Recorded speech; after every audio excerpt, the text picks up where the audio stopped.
यह स्पष्ट किया है कि यह वायरस कोई नया वायरस नहीं है। इसकी पहचान सबसे पहले वर्ष 2001 में हुई।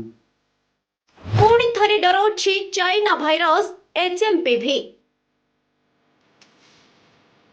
एचएमपीवी भाइरस नेलाणी 170 रु अधिक जीवन।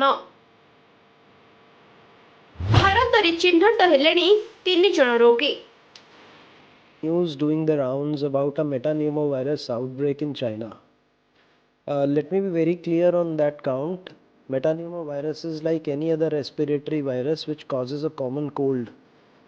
And in the very old and the very young, it could cause flu-like symptoms.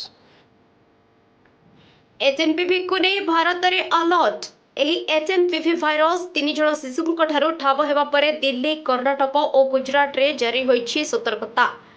Delhi रे संदिग्ध आक्रांत आइसोलेशन रे रहिबाको गाइडलाइन जारी करा जैतबा बेले कर्णाटक रे फेरिछि मास्क कटकणा। कर्णाटक रे ठंडा ज्वर काश रोगी को मास्क पिंधिबाको परामर्श दिया जाइछि। कोरोना चली जिबा परे सारा विश्व रे लोके एक प्रकार अस्वस्थ होइथिले जे सबठारो बड़ विपद टळी गला। किंतु एबे पुणी एचएमपीवी भाइरस चिंतार कारण हेलाणी। कोविड भली ए भाइरस चीन रो आसीछि। सबुठु बड़ चिंतार विषय हेउछि ए भाइरस 8 वर्षरु कम शिशु को संक्रमित करुछि। ठीक कोविड भली एचएमपीवी भाइरस चारिआडे व्यापीबारे लागिछि। भारतर कर्णाटक और गुजरात रे 3 जन शिशु वर्तमान पर्यंत आक्रांत होइथिबार खबर आसीछि। सबुठु बड़ चिंतार कारण हेउछि ए भाइरस छोट पिलांकु संक्रमित हेबार अधिक आशंका रहिछि। कर्णाटकर बेंगालुरु रे जो 2 जन शिशु आक्रांत होइछन्ति सेमानक मध्यरे जणे 3 मासर शिशु कन्या और आउ जणे 6 मासर पुओ बोली जणा पड़िछि। एमानकु ज्वर और निश्वास नेबारे असुविधा कारण हॉस्पिटल रे भर्ती करा जायतिला। गुजरात रे एक 2 मासर शिशुपुत्र देहरे एही भाइरस चिन्हट करा जायछि। चाइनार एही भाइरस 170 जीवन नेबा परे एबे भारत रे निज काया विस्तार करिबारे लागिछि।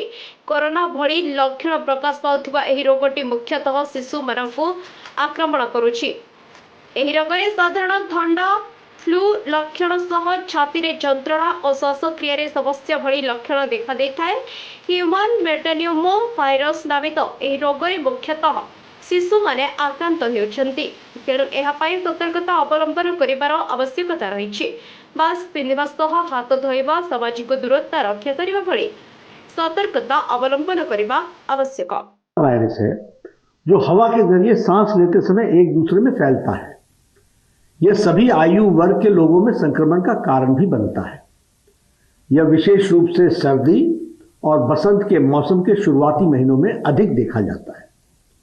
चीन में जो एचएमपीवी वायरस के मामले पर हाल ही में आई रिपोर्ट्स पर स्वास्थ्य मंत्रालय ने Indian council for medical research के साथ और national centre for disease control के साथ और वर्ल्ड हेल्थ ऑर्गेनाइजेशन के साथ चीन सहित